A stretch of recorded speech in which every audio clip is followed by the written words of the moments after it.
We have anybody on with us right We have a quorum, now? Well, it's a work session. I'm not worried about that. right? Okay. Maybe Councilor Winter will join us shortly. I know it's Monday, Yeah, post office duties. yeah. Okay, let's go ahead and let's get started. This is our city council work session for February 12th, 2024. Let's see here. We'll go ahead and review the previous work session action items. First off is short-term rentals.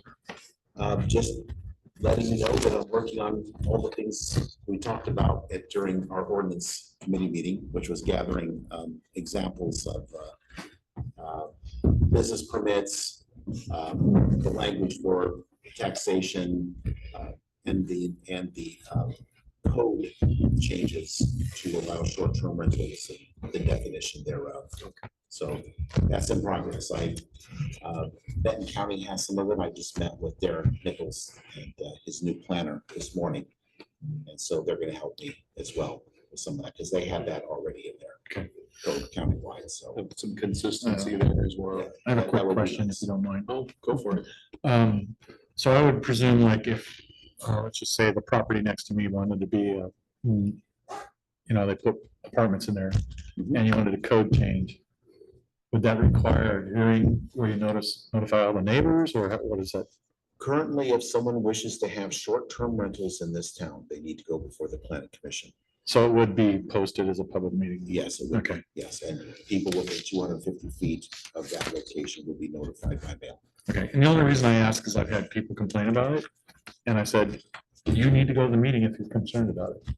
Yes, But I wanted to make sure we were doing it, so. we are. Yeah, Yeah, okay. Now, part of that is, and this is, as we discussed last time, you have to know about it. Yeah, And, sometimes we learn because a concerned citizen says, hey, do you know that this so-and-so is, and it's like, no. Yeah. Until you look up what they're seeing and then go, well, how about that? They're advertising. Yep. And that is the case.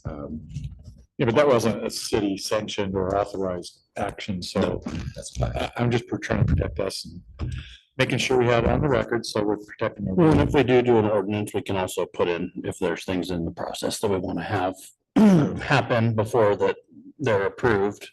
And if one of those things is they need to sign off from, Neighbors. yeah, neighbors within a certain radius or something, I don't know. That's an interesting idea. Well, yeah, But I think if that's an issue, then, it's something that can be included in there if we move forward with Yeah. it. I don't know about sign off of neighbors, I'm just saying notification. Yeah, you can. During a type 1 review, that's an administrative review, planning review. You don't have to get a sign off, but on type 2, which is what rentals would be, you could have you could have that as a condition of you get the application, right? Part of your thing is that we're going to send a letter off to people around there and folks get to come and they can object. They don't have to come to a planning commission meeting or council, but they can send in their complaints and then it can be discussed at some point through a process. Okay. And that's already established Cool. in Oregon model codes. So interesting. Yeah, this is a kind of it's kind of short-term rentals across the state, even though some like Portland have been dealing with it a long time.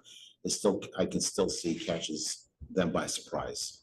There's just a lot going on. It's easier in a small town, not so great in a big town.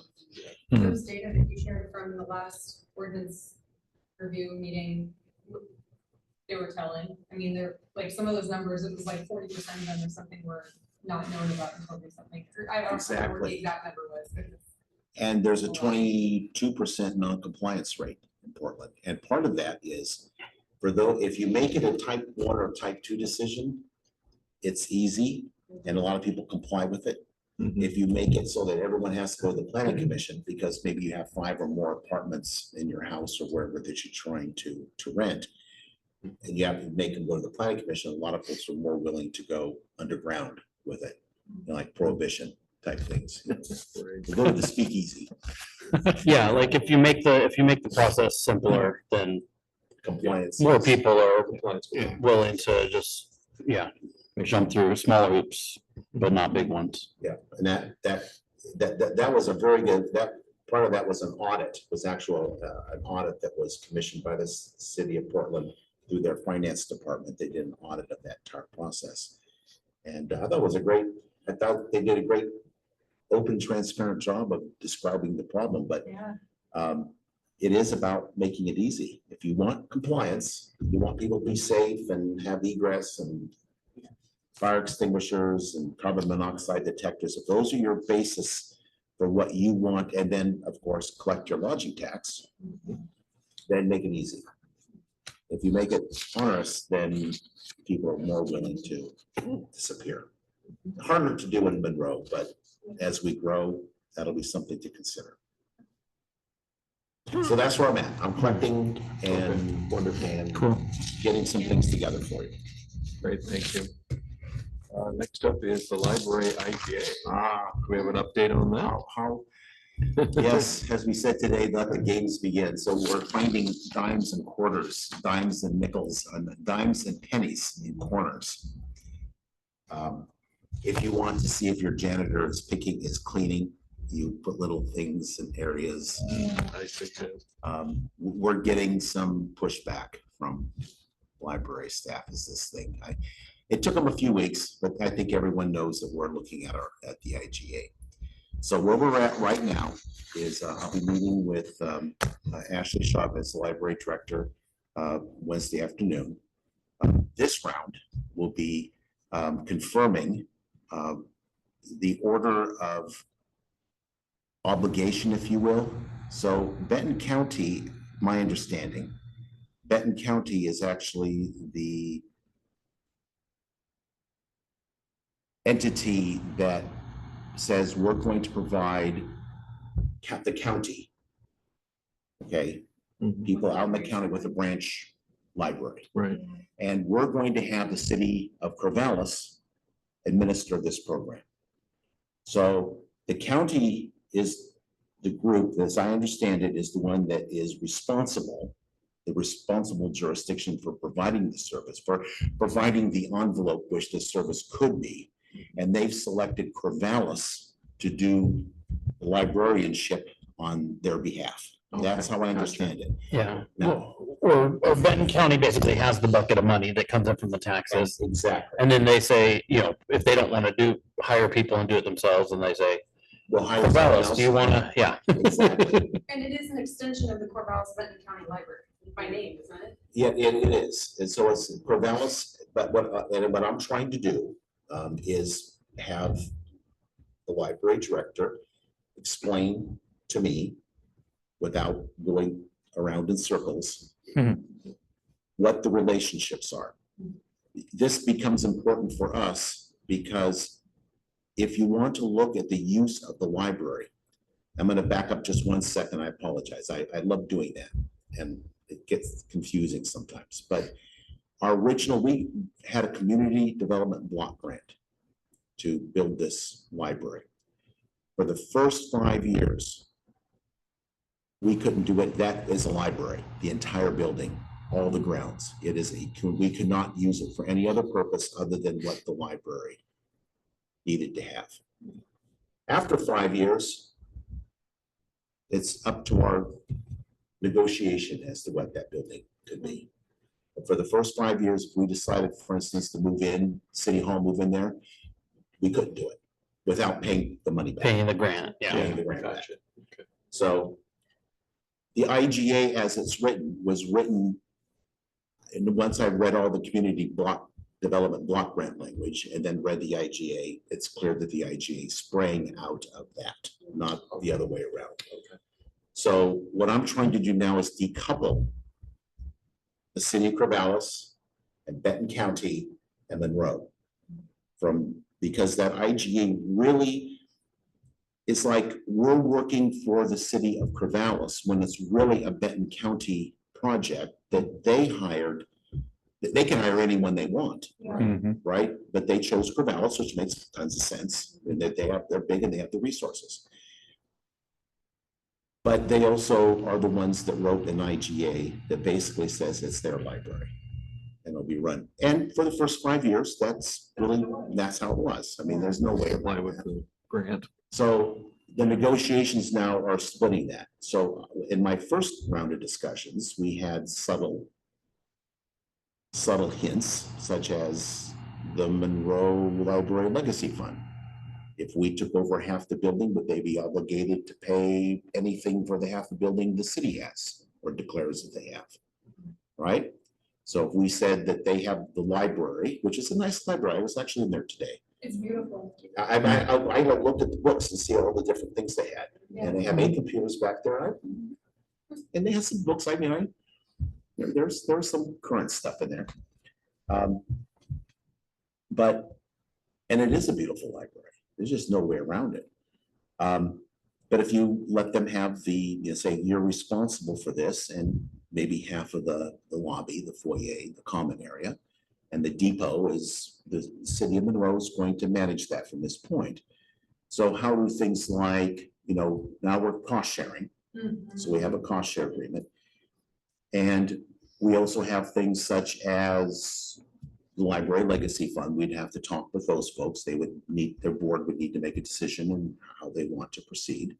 I would assume that they would pay for the parts that was designated a library, which is really what it was intended to do, which is great because the building is split up as modular from a facilities viewpoint. They have their own dedicated HVAC system. That Depot has its own dedicated HVAC system, for instance. Restrooms are shared, aren't they? Restrooms are shared, and that would be, what we would do is you take this, the basic formula is you take the square footage. You take the square footage of the library, the lobby, split that in half of the depot. And then you use that as a basis for determining how you're gonna split by percentage your costs. Got it. Okay, so your cost share, your portion of it. So we discussed that, and of course, the librarian said, well, if we do it for you, we have to do it for everyone. Everyone is LC and Yeah. and we might have to cut back hours. I mean, right? In other words, we're gonna make sure that everyone knows that you're costing us money and, it's part of the politics of negotiation. Of course. So my tactic at this point, and I think is Benton County is a signature to this IGA. I mean, they're part of it and they have to be.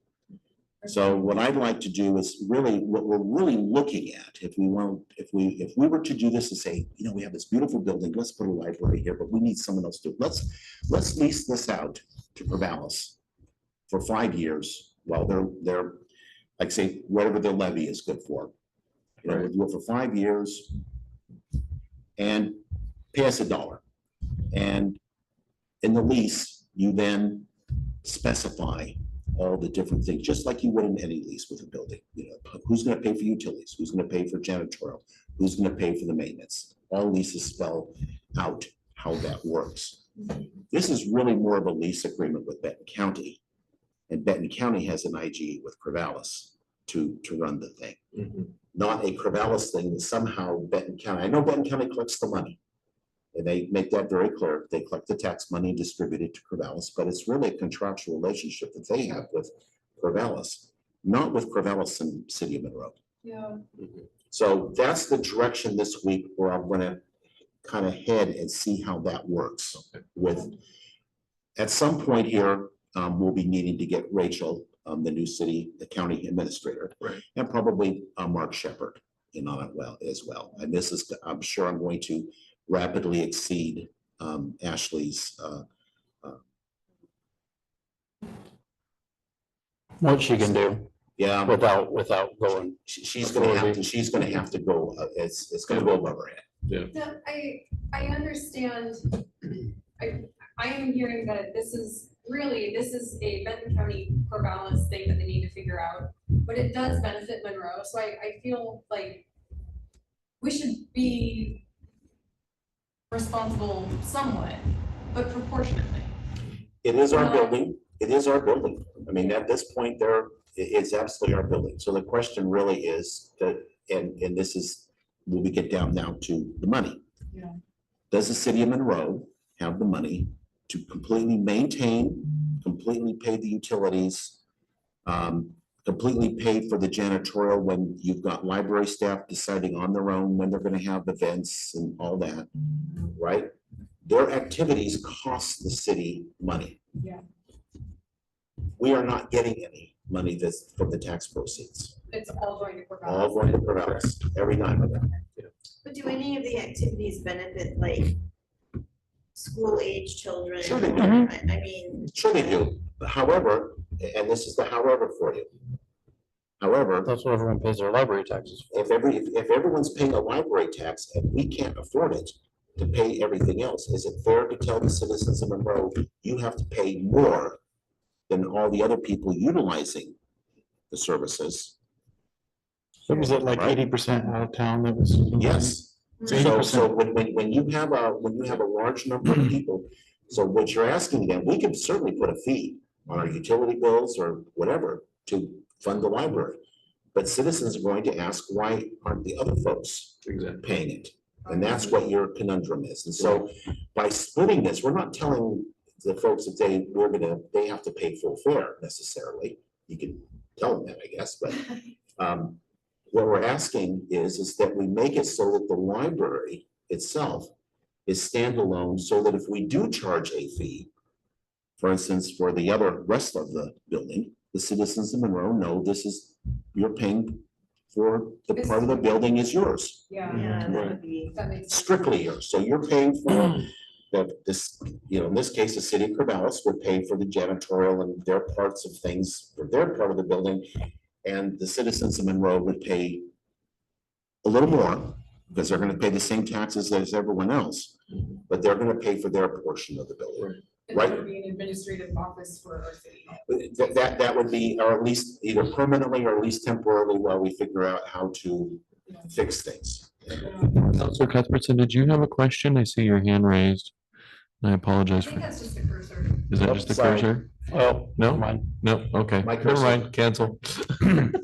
Well, knowing the strong arming that went on to put that library in by the Friends of Corvallis Library, I don't feel like we should charge our citizens extra to run that, honestly.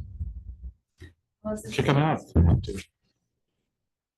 I looked at the beautiful plaque that's on the inside today. I was looking around, just checking. I was looking up at the spider webs way above, and I'm thinking, need to do some work up there. But I was also looking at the beautiful plaque that's in there of all the people that donated and everything else. Now, granted, this was 10 years ago, and there probably are people that are there that were residents of Monroe, but to be honest with you, outside of the city of Monroe and Mayor Frank Fair, I did not see any name that I recognized from my utility billing list of anyone in this town. It's awful. And I recognize many people. Again, I don't know everyone, but I do know I know Karakis, I know Newstrom, I know Yep. all sorts of other names that I know are affiliated outside. Yeah, it was the Friends of the Library that did a lot of fundraising. But like I said, they bulldozed the land, set the thing there with no permits, not talking to anybody or anything. Just said, oh, well, we're that far, we're gonna have to finish it or not. Yeah, it was a rotten deal. And I voted against it. Just because of the way they were doing it. I'm not for the library, but Right, but it needs to be done. I think the main thing is them operating the library janitorial is part of operation costs for them and they need. For their- to yeah. their cost. And if they're in charge of the operations of the library, to me, janitorial is part of operations. It is. It's not maintenance. No, it's not maintenance. It's part of operations. And that is the way it is in most accounting books. It's Yeah. part of your operations. And I would prefer to be pretty firm on that. You know, it is our building and we have to pay for it. I mean, we have to make sure. We do have some things coming up this year. I know that, as I explained to you, the caulking is all powdered and coming out of the siding seams, which were placed a little too far apart for hardy plank, but It is. The paint is probably okay on the factory side, the depot side probably not so much. The roof is still good for a while. That's in actually pretty good shape. But so we're coming up now on a series of maintenance tasks Major and maintenance. that are not just small stuff. Isn't just pressure washing the outside of the building. It's more than that. It's gonna need folks that can get up on scaffolding and up high to do stuff. Have you been in touch with Philomath and Elsie? Not LC, but I've been working closely with Floma, with Chris Workman. I think Because- LC is smaller than half of this building here. Yeah, well, but I mean, I think the thing is if in a negotiation, if you can come from, I don't know, I think if we kind of Collective. band together collectively as, you know, wanting certain things to happen. Then it might put a little bit more strength behind it than if it's just us Well, in being our a thorn case, on their side. we, our IGA is rather unique. It's much different than Chris's IGA. Mm, Although he has the same position that janitorial is an operations cost, not a Mhm. maintenance Yeah. cost or something of taking care of the building.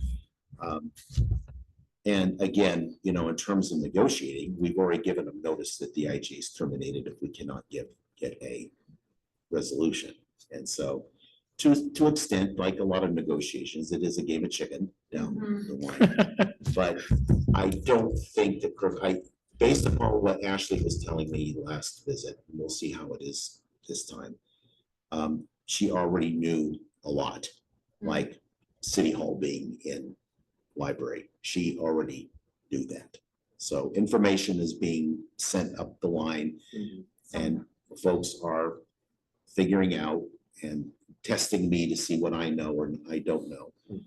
And Oh, politics.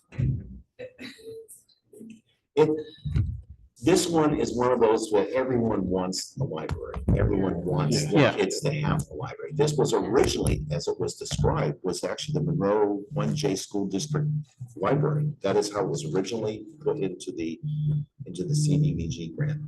So that's how it was originally funded, was for the school district. So, and then it became the Monroe Community Library, and then in 2014 was gifted, the whole thing was gifted back to the city as the 5-year piece right now. It seems like a game of poker. It is. Yeah, you hold your hand and you test. It's also a little bit like Columbo, if you ever watched Columbo before, Peter Falk. He was a very disabled guy with a trench coat and it's like, well, you definitely didn't put your A-team guy on the detective case. Yet he'd always ask these he'd walk away from you and turn around and say, but you know, I was having a question about that. And then, okay, thank you. And he'd walk off. But of course, each time he'd ask the question, he was building a very strong case. And so it's a little bit like that. It's like poker. In Ashley's case, I don't want to make it sound like there's all this animosity or holding things. We're just trying to figure out what's best for each community and how to make it work best. The city of Corvallis clearly has not budgeted a lot of money. They're taking their money and using it elsewhere in their system. So that's also, you know, that is not lost on me. So, are they they're getting money from Benton County Mhm. for the operation of this, Right, from your taxes from our taxes? And are they? and mine too. Our Yeah, taxes. yeah. Are they spending proportionate amount of money for the operations down I there? will find out. That's That's a either this time or next. Part of that this time is going to be, I know for certain, I'm going to be asking them for our annual report that I've never seen. Which we've never seen. You're Is that- asking for what? The The annual report. IGA calls for an annual report of an operations report. And what I want to see is, I asked Mayor Dan, does everyone have a library card? Yes. They scan the library card and that tells the library who it is, where they live and everything else. I'd like a report, please. We're kind of like stockholders. If they can't give us operating cost, usage and all that stuff. Bad investment Yeah, for us. yeah, we're stockholders. We need to see it. And that is the add-on question. Right, to- we've never received And that's the add-on question to asking for the end report. Yeah. So how much are you spending on Monroe compared to Philomath, Right. Alsea?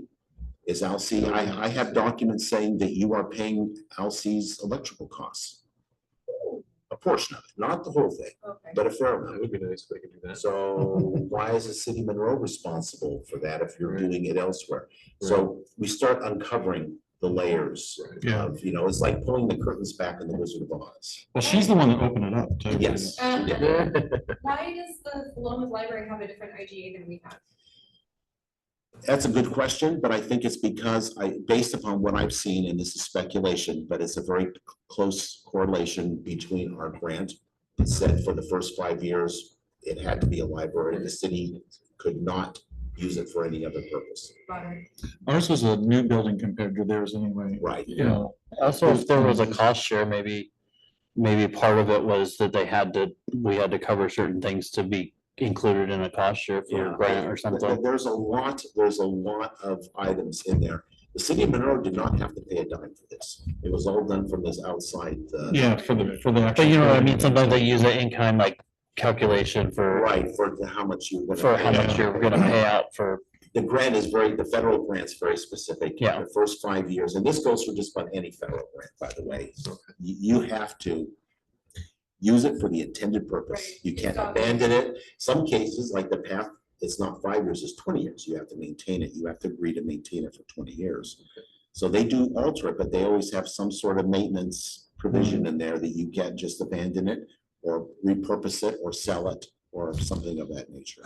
Counselor Myers, you said it was a new building. I thought it was a train depot, or was it just made to look? like a train The train depot itself wasn't new, but it was a new construction and the lobby and that library arm was all brand new. Well, So they added it onto the train depot? Yes. they completely renovated the train depot. Yeah. too. Okay. Well, I wouldn't say Yeah, completely, but they Well, cleaned, they didn't replace the floors. they had to clean it out because of the chemicals. Yes, oh, yeah, Yeah. absolutely. Thank you. I always wondered, like, what. Yeah, and Yeah, the other part from the lobby, and the main library is brand new, is still in great shape. It looks nice. We do need to get up there and change the lights up there with LEDs and not the Big halogens or whatever. Right. Yeah. their fluorescents and. Oh, inside, you mean? Yeah, the ones that are way up there. and I thought they were supposed to be LEDs when we inspected. They got CFLs installed. LEDs are better for books. Well, They they're are, and better not for only that, they're electricity. better for the environment too. Yeah, everything. The state's going to, in a few years, you're not going to be able to get CFLs Oh, in the state of Oregon. I think it's a great idea. LEDs are far more efficient and. so should we trip into City Hall next steps? Well, that's part of it, isn't it? That's part of it. So we. So I'm already gonna there. add, so I had a discussion today.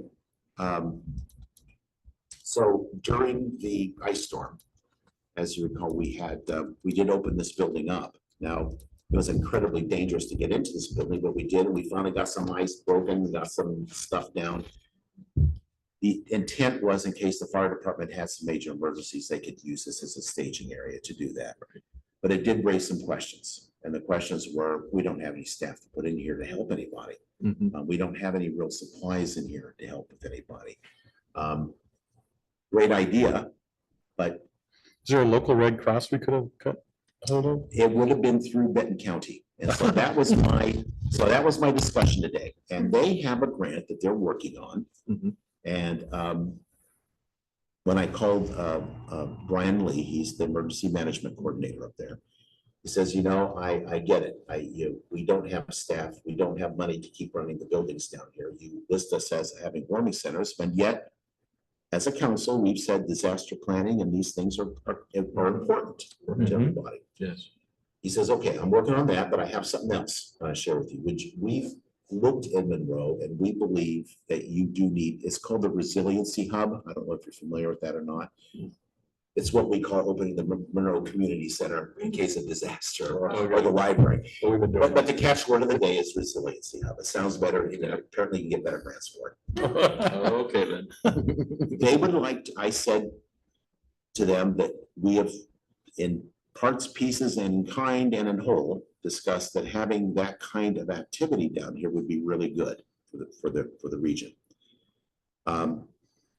And they're going to, based upon our conversation this afternoon, they're going to pursue on their side of it, fleshing this out a little bit more. And so what that would mean is like this building here could be turned into a resiliency hub.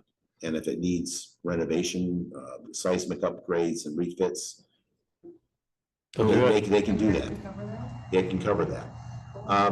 So, and I'm gonna say this is in the very preliminary stages of it, but I did say to them, let's go ahead and continue discussion and flesh it out and see what it would take.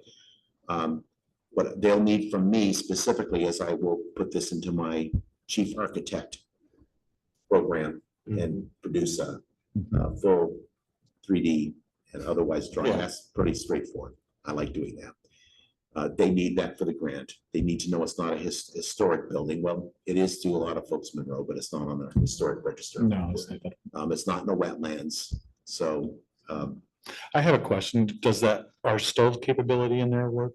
I mean, yes, as it far as- does. And it's, so that would help. It does. And that's one of the reasons what they're very interested is this could become a center with some upgrades. They can make this quite, the only thing they don't know, and I don't either, this goes on what we talked about, you know, for 5 years, you got to use it for a specific purpose. Could we continue using this as a multi-purpose area and have federal money paid to upgrade it and all that for a resiliency hub?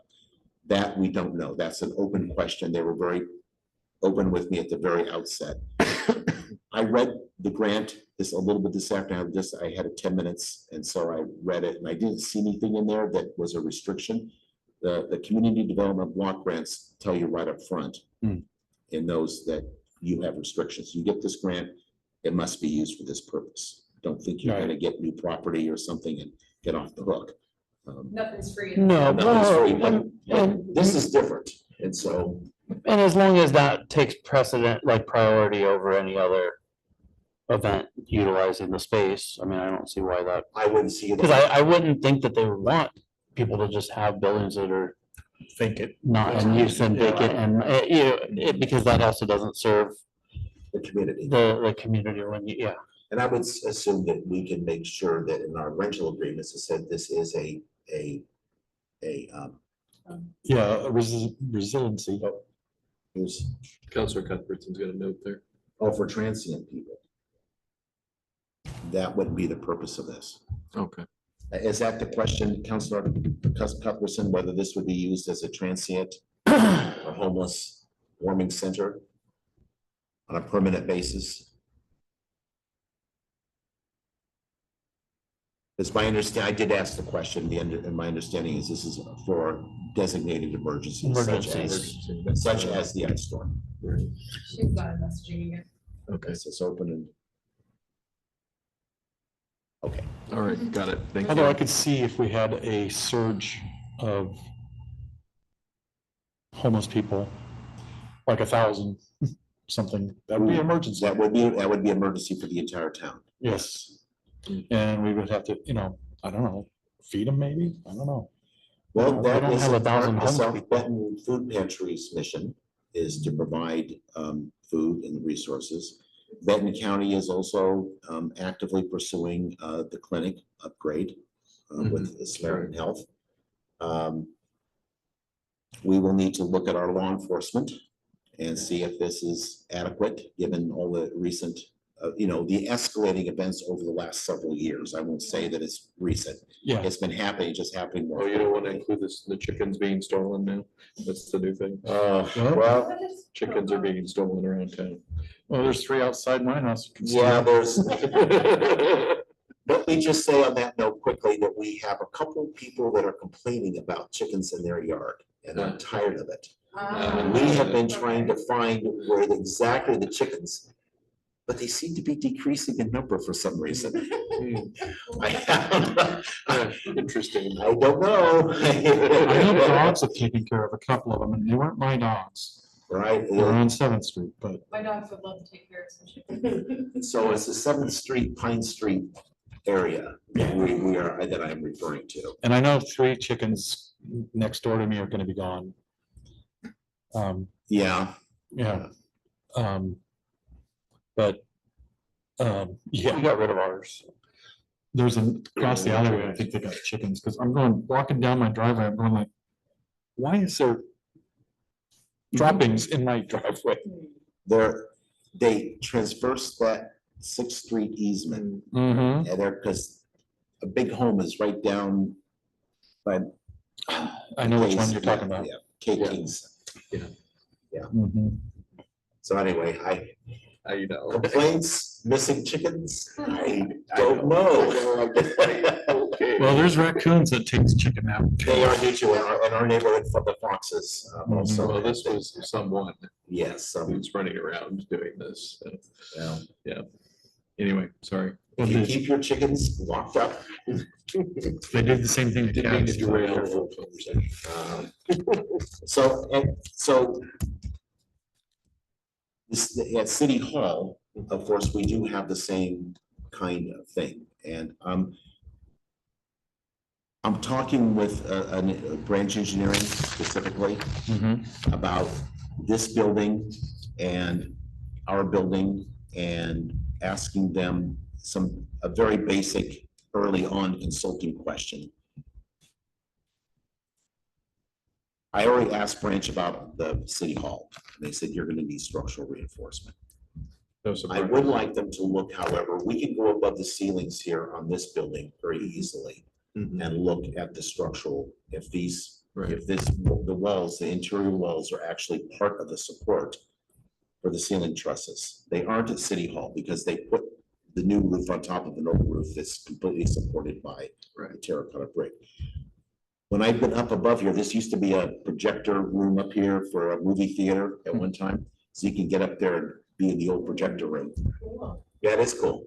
I kind of doubt that those two are, but there might be a beam up above this one. I don't know. It's really well constructed up here, and it doesn't appear that everything stretches across and sits on the wood ledgers from the outside. The question would be, how much additional would you have to do in order to put what they call shear walls and right, so the shear walls are basically nothing more than, I mean, they can be metal diagonal straps, they can also be sheets. Could that be part of the resiliency buildup if we hit that? Yes, Okay. and then, so what we would need to do is say, this is what the issues are. Kind of could be included. Right, and then they would include that in the grant. Because Would they, that also be our City Hall we could do that with? That's what I'm pursuing. Okay, including the old library spot.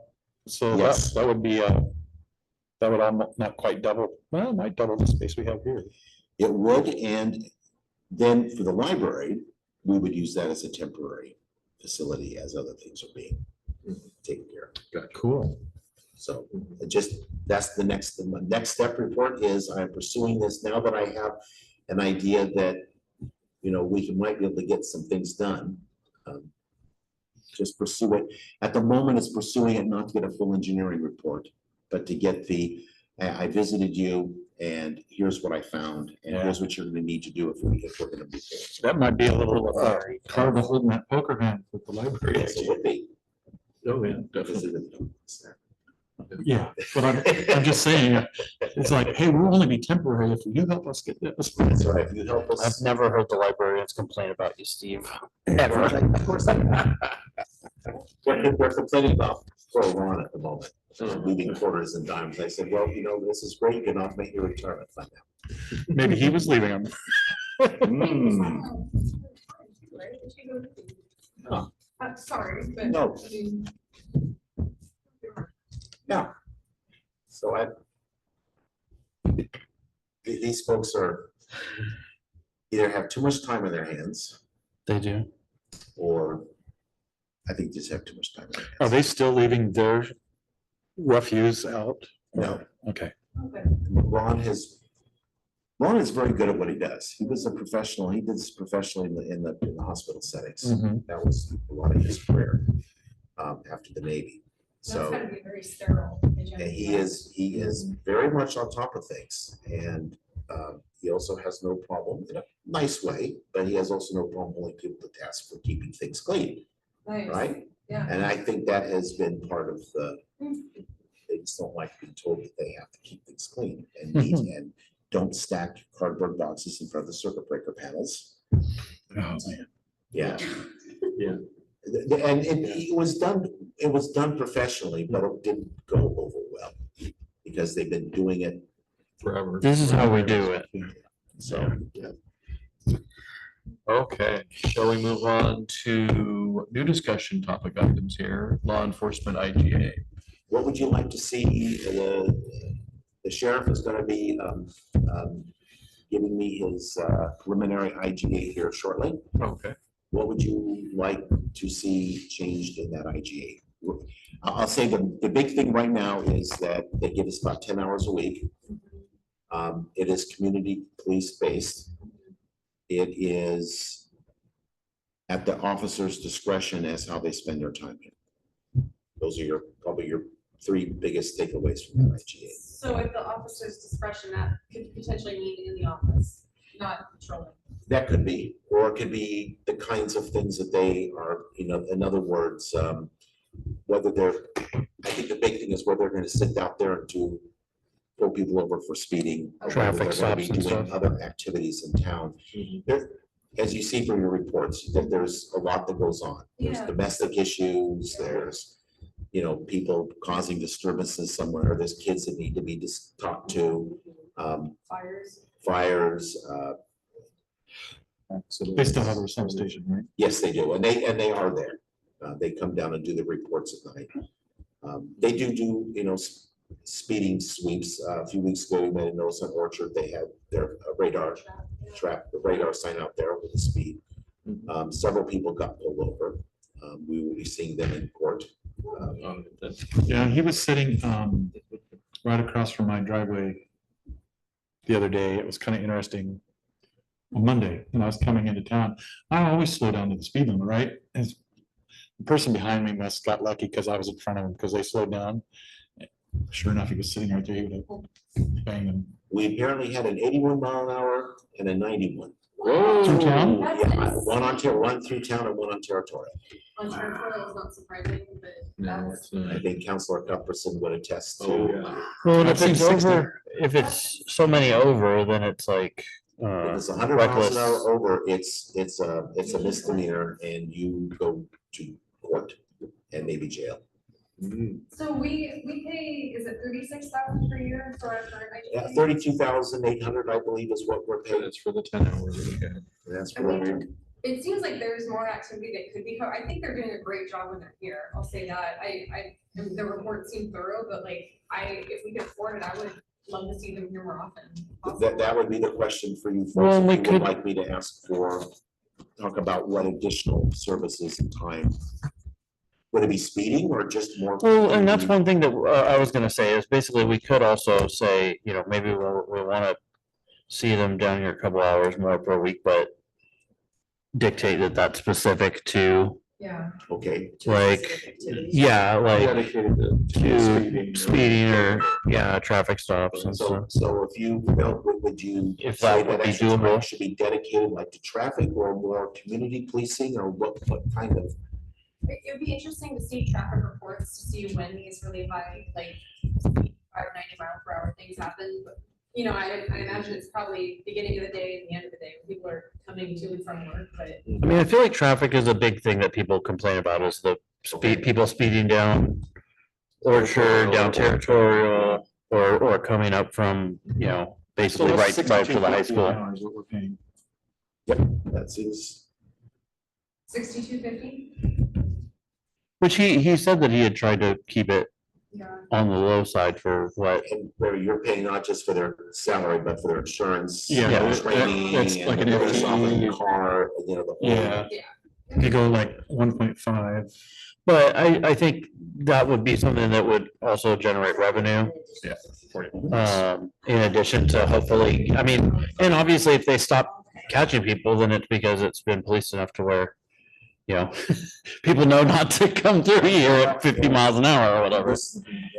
Yeah, this month, it's already this month. I was last month, it was next month, but now it's this month. I'm gonna be getting a visit from Weldon Ryan from ODOT, who's gonna be talking to us about signage Going into 25, right? going to 25.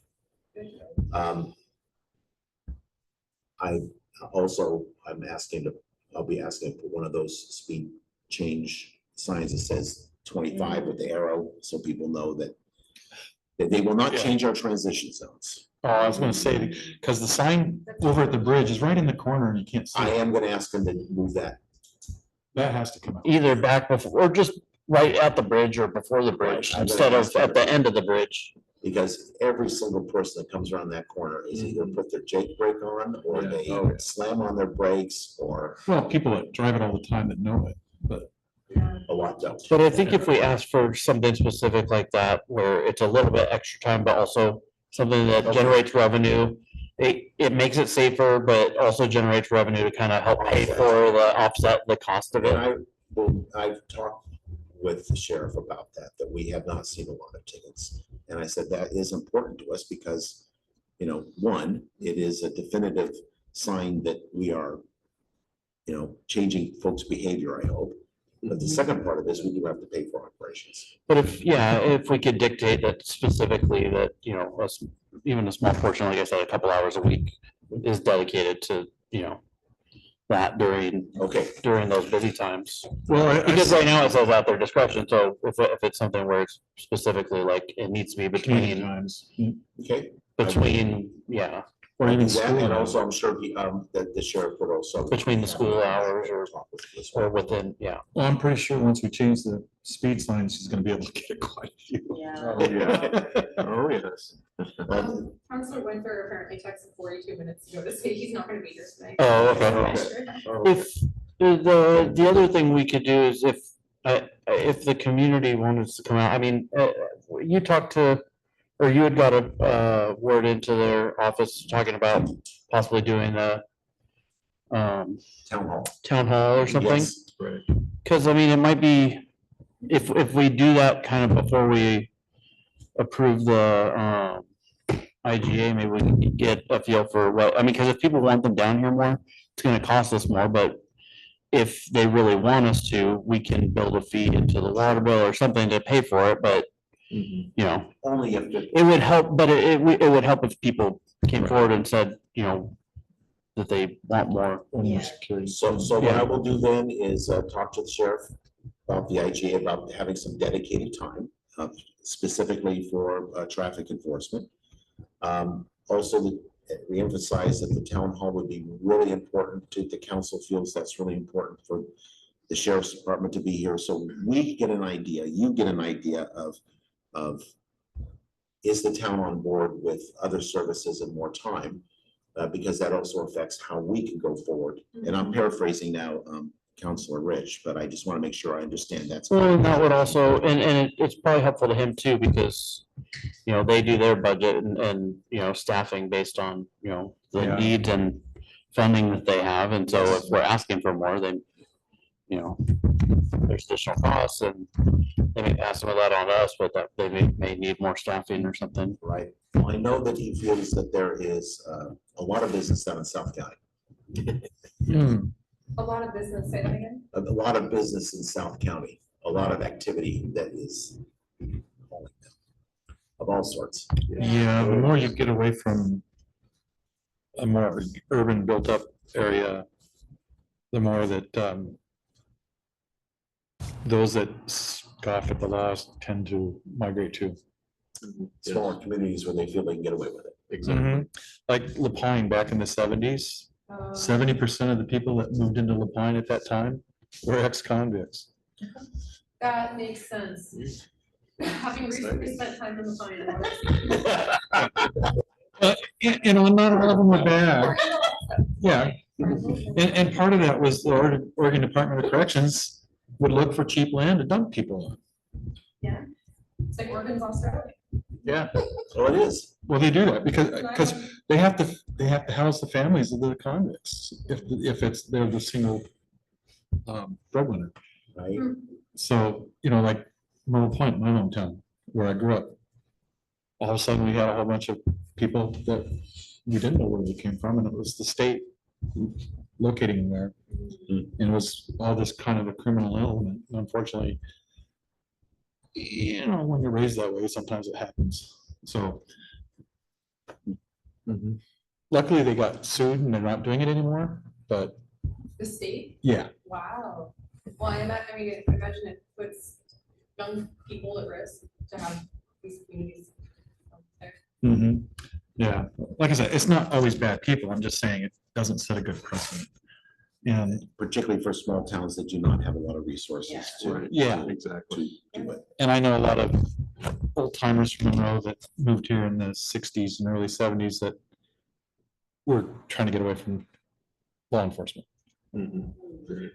Yes. Yes. I won't name names.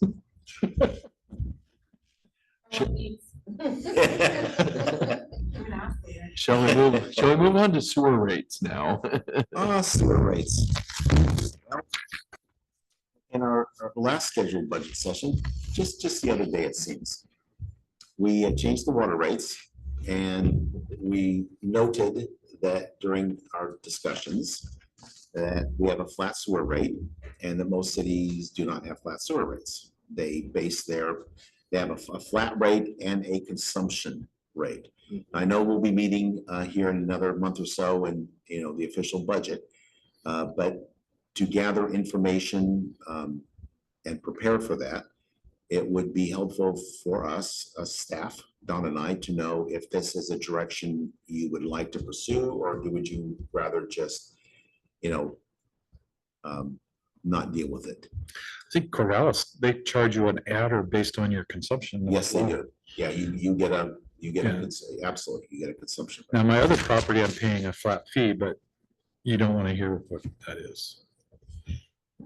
High or low? It's high. Yeah, I can imagine. Because they got an EPA violation and all the landowners have to pay for it. It's $82 a month just for the sewer, sometimes $90 a month. And the water is $52 a month.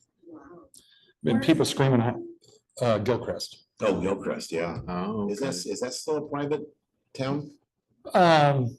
Parts of it, but I mean, all the houses were sold to private owners. Cool. I have no meter on my water. I can use all the water I want, but it's higher than here. yeah, definitely. And obviously I'm not there all the time, so I'm not using the water.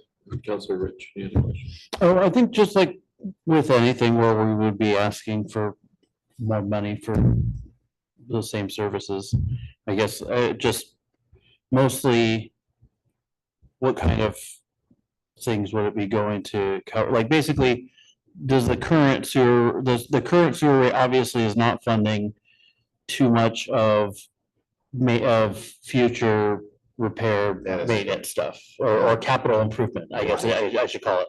Capital. But it sounds like the current rates support the usage and the chemicals and What does it that even stuff. cover it in minor maintenance of that?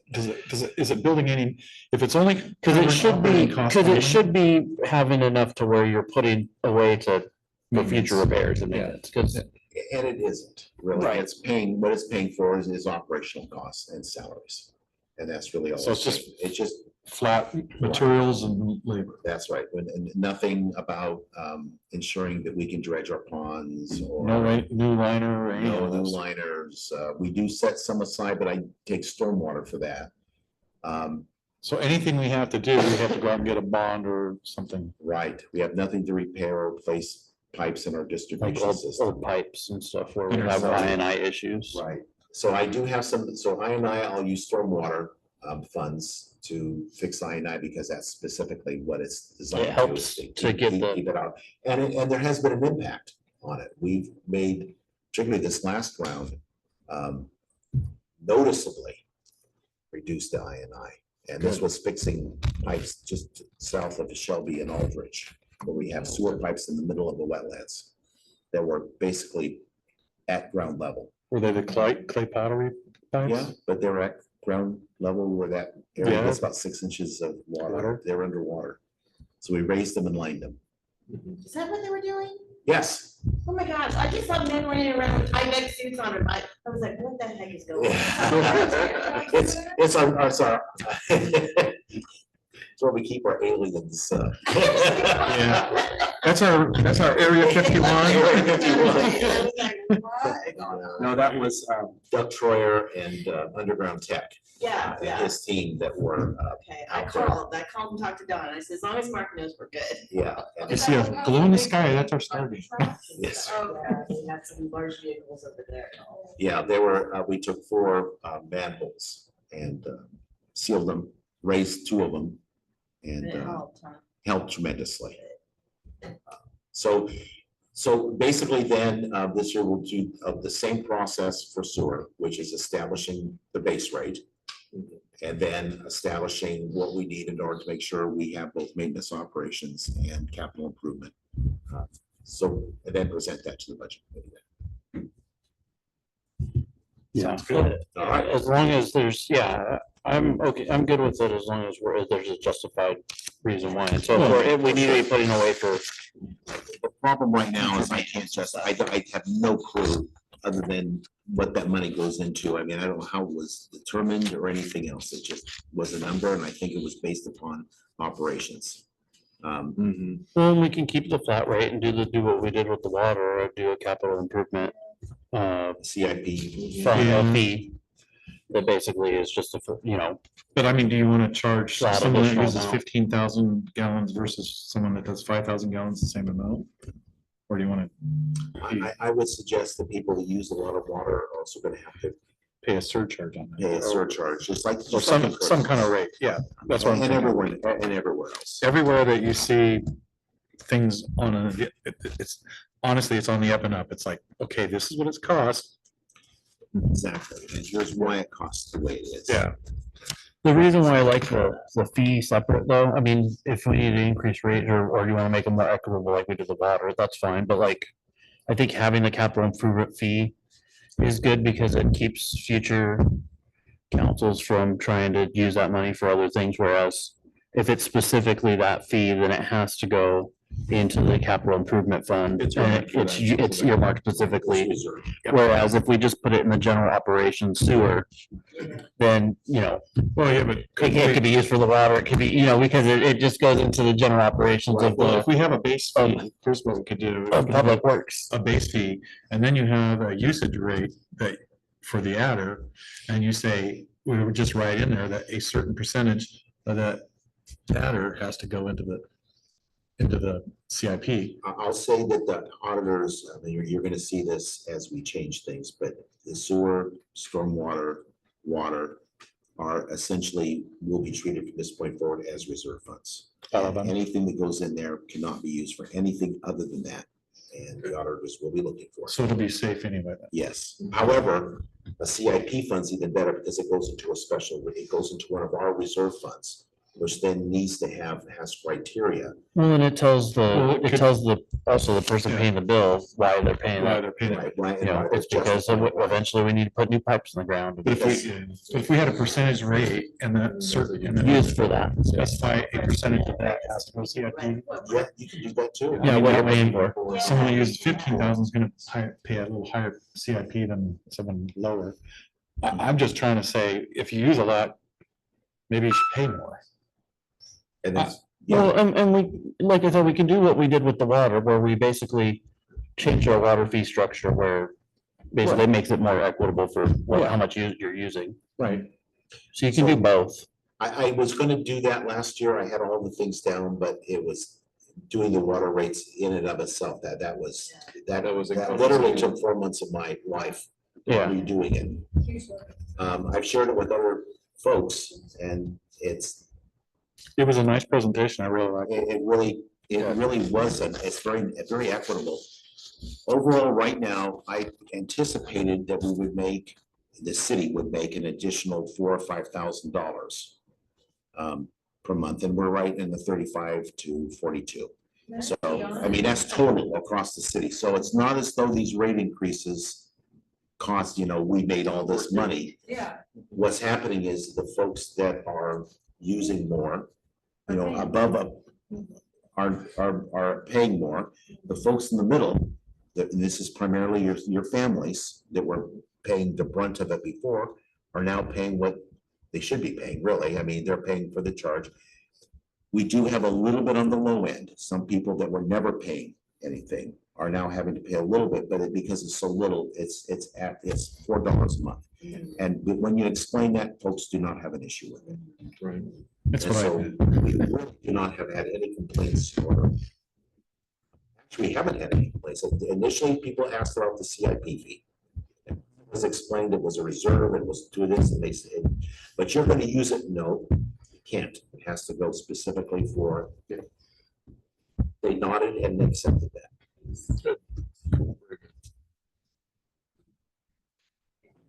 You use that tone, I was like, I know he's something. Yes. All right, should we move on to land use code updates? I haven't, I met a person from the past, Petra Sheets, today. Petra, I met her, we were in Cynthia Soli's Community Economic Developer Director's office in the COG, and she was developing a transportation demand model and using 1-8, and my job was to make sure we secured an 800 number. So it was 1-800 Van Gogh. Okay. Petra's been all over the region. She's now the planner up at Benton County. And so she just got hired on. So Darren and I met today. Darren Nichols is the planning director for Benton County. And so they're very interested in working with us on all sorts of different things and providing planning services for us at no charge. Okay. So specifically for the things that we need that interface with the county. So we work with them, of course, on building permits and all sorts of different things. The UGB is a big one right now, and they will be working with us on that. There is a House bill, if it passes this short session, would allow any city to adjust their UGBs by 15 acres without having to go through a land use process. Oh, good. Yeah, and without trading or swapping or anything. By 15 acres. It's not a lot. but Not a lot, but that is that area between Coon Road and South 10th, and that farmhouse and, that area is about 15 acres. Sounds more beneficial for small people. It does, and so if for small towns such as ourselves, if that bill passes, we would be able to do that. We could still do a land swap and connect more land, but that would free up having to do that. The reason why I put this in here is we just did the Kelly Street Apartments. Right. And the Kelly Street Apartments, we approved it, the commission approved it. But looking at our land use codes as to what the new state of Oregon codes are requiring for housing, affordable housing and all that, as much as I would like to say otherwise, our codes are kind of in a position where they're subjective and vague. And those are words of that's Oregon statute that our codes cannot be. In other words, what they don't want is for decisions to be made, like say we deny affordable housing, because of course that could be a code word for all sorts of things. Yeah. And we'll deny it based upon this, and it's process being more arbitrary and capricious in deciding what comes in and what comes out. This has been a game played by cities since the dawn of humanity. So this is nothing new. Towns that want to be exclusive in some way, shape, or form, but gentrification usually kicks in at some point anyway. So I don't know how to solve that necessarily, but the state of Oregon thinks that it really affordable housing, if you've been listening to our governor, is incredibly important. It's a huge priority. And so our codes, this time the engineering firm that put it out basically prefaced every single application point with our code is vague and arbitrary or subjective and vague, but Then they said, nonetheless, we'll do it, we'll do what you want anyway.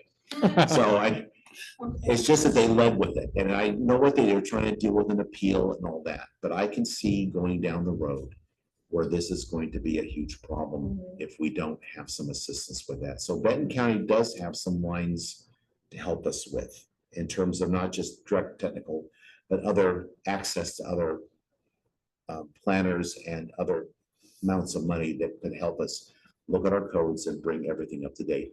They're in the same boat we are. So the idea is to kind of see what we can do to tag off each other. We did the same thing for our transportation system plan. Benton County was doing, we tagged along with them.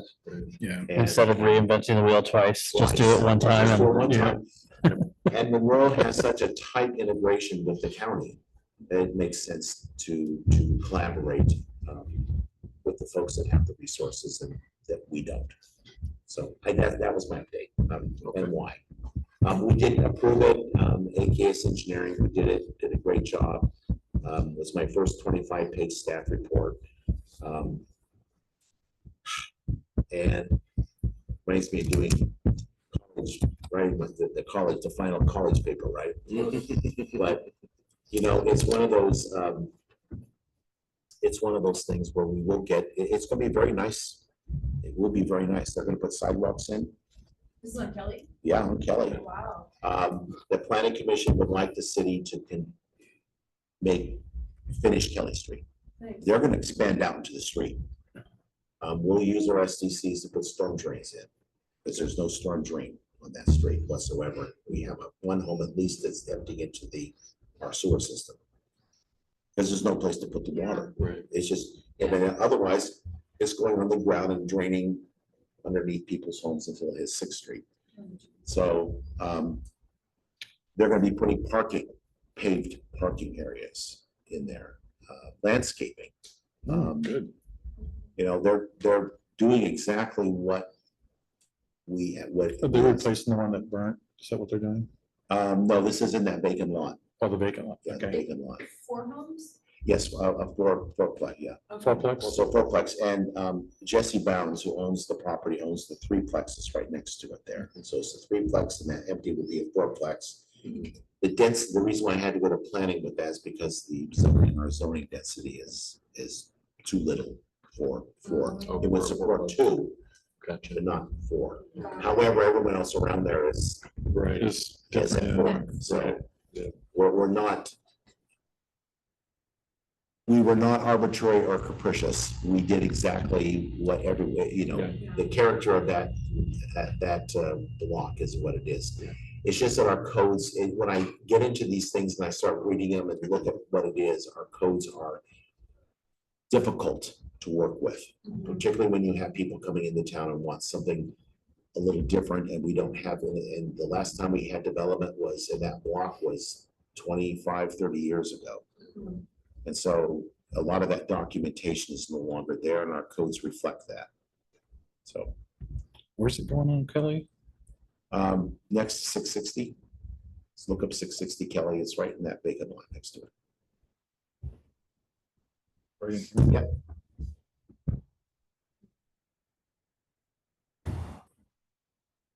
Okay. Yeah, there's water problems there. But actually on the other side, all that drainage right in there. Mhm. I think there's, Yeah, there's a slough on because all the storm drains on the backside go into that slough. yeah, The one that crosses the 7th, 8th area. where does it go once it goes under 6? It goes down underneath, it goes down underneath over to Pine, up to Pine, I should say. Part of it actually goes into our, a storm drain system over by Dollar General. That's where part of that goes. Oh, yeah, I know where it goes. Yeah. You're right. We have an easement through there. Okay, I'm gonna have us move on. Dam removal, letter of intent and financial capability. Well, we have word from Elliott Porter from the Army Corps that they anticipate the budget being passed in the March, April timeframe. So they're now getting us ready for that. And so what they need from us, we put a letter of intent in last year, just saying, hey, we had check-in from the city of Monroe saying that you're still interested in this project and moving forward. This is before they were ready to finalize their feasibility study. So it's something very similar, but we will need to add, I'll need to add for you a couple more things that came up from that. One is, so of course, the removal of the drop structure, a culvert that needs to go in, and the fact that our The water bridge- intake yeah, situation.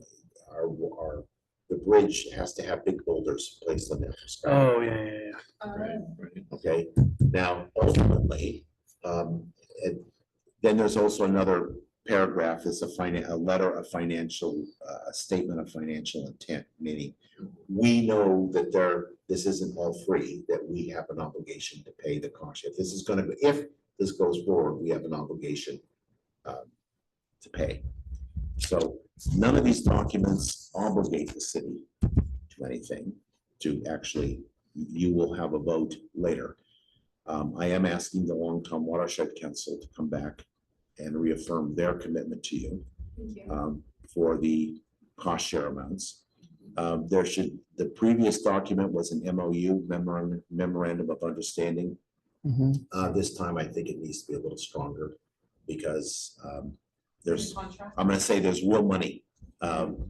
Yes. Before we had money that, because the tribes of the Confederated Siletz Indians who were involved, a lot of money got waived. So really very little money passed hands anywhere. This time around, the Long Tom Watershed Council has said that they have grants and other things all lined up and ready to go to pay for the cost share for the dam removal, pay for the water intake changes, et cetera. And so we would want them at this point to commit in writing that they're responsible for that part. The Corps is not working with them. They're working directly with us. So we have to guarantee to the Corps that we're gonna go through with it. At the same time, And so that's why we need an affirmation about the, affirmation from Long Tom Watershed Council that they're on board and guarantee the. because it's to their benefit as well. It is. yeah, They're on the it's their- watershed, Their so project, so, they're- yeah. Would they do something like a contract? Is that?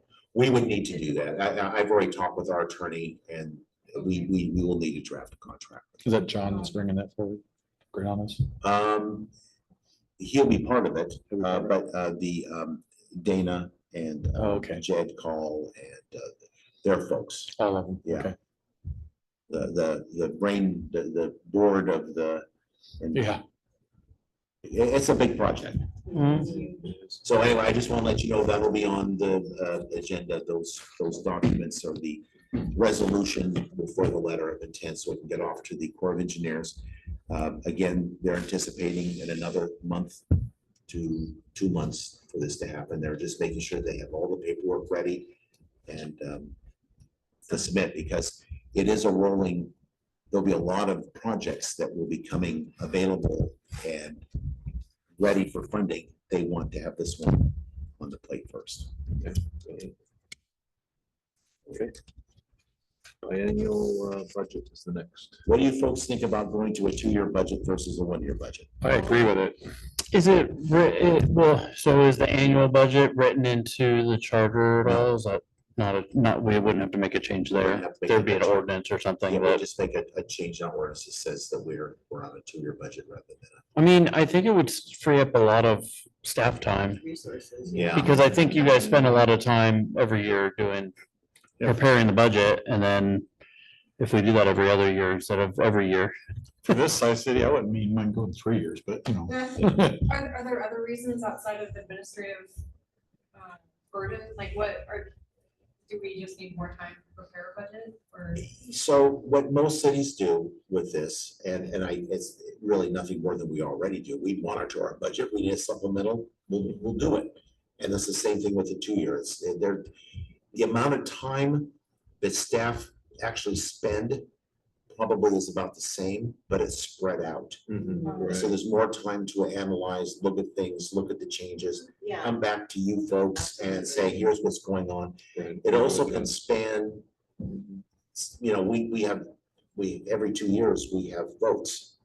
it also helps smooth out changes, because councils change and evolve. This council is not the same council that was here 4 years ago, right? And that council wasn't the same council, well, Right. maybe it was, but for 16 years it was the same council, but before then it wasn't the same council. Yeah. So as this city grows and more people come in with new ideas and needs for new services, it's going to impact the budget. What this does is also help smooth that out a little bit. So it takes the budget out of the election cycle. That makes sense. That's great. And so for all those reasons, all the reasons mentioned, resources, staff time, Larger sample size. larger sample sizes, more time for analysis and seeing what's really going on rather than right now scrambling to Yeah. get that budget out. For all those reasons, two-year budget makes a lot of sense for particularly towns our size. It'll make us more proactive instead of reactive. Yeah. I think, anyway. All right, then I will pursue that then. Okay, thank you. And the Three? budget is- Sure. Triennial. We haven't voted on that yet. I mean, I guess I am until we start the next cycle, but That's right, you're still the budget commander in chief. Okay, moving on to items that we'll have for the February 26th city council meeting. First item we've got is the city fee schedule resolution. We've been talking about that. We've been talking about that. I'm Yes, that would be great. diligently working on that for you. We just talked about the resolution for the letter of intent, Mhm. the Army Corps of Engineers for the dam removal. And then authorization to sign the financial capability for. Right, it's a very small, this is like the third letter of intent we've done, and the second financial thing is, it's a formality, but the Corps of Engineers requires it. Who do we have to authorize, you or Dan or both? Typically, they want the finance officer, so that they would authorize. That's what I you. thought. You would just authorize me. The first one, though, would be a council, the letter of intent is a council resolution. Okay. Councilor Linder. I think that we had talked about perhaps inviting the person from Republic Services to speak with us. Yes, thank you. Okay. Let's add that. Okay, I will. I did invite Ken Larson, he's the individual, Oh, thank you. but I need to follow up with him to make sure he knows that Okay. what we discussed. Mr. Larson. Great. I've had time to cool down. I'll be polite. no matter what. I'm still lost in when recycling happens. I think it's the first or the fourth week of the month. Well, they sent me a letter that had a downloadable calendar and I It thought, doesn't match the app. It doesn't match. well, it doesn't match the app, so I followed both of them and neither one got picked up, so I'm. just put them both out every week and eventually, Yeah. eventually one of the weeks they'll get picked up. So I can't throw away the recyclables in my garbage and it's just piling up. So what you need to ask these folks is that here I am in the city of Corvallis, and I do not pay that much more than you folks here. Yeah. I get a yard bin, a recycling bin, and a 90-gallon cart for about $2 more than you folks pay, and that's weekly. For the same size cart? Yes, a Yeah. 90-gallon. Close. Because And- I went down to 45 because of my 90 was. There you go. Cause usually after Christmas, I have like 90 days of cardboard debt. Yes, But like.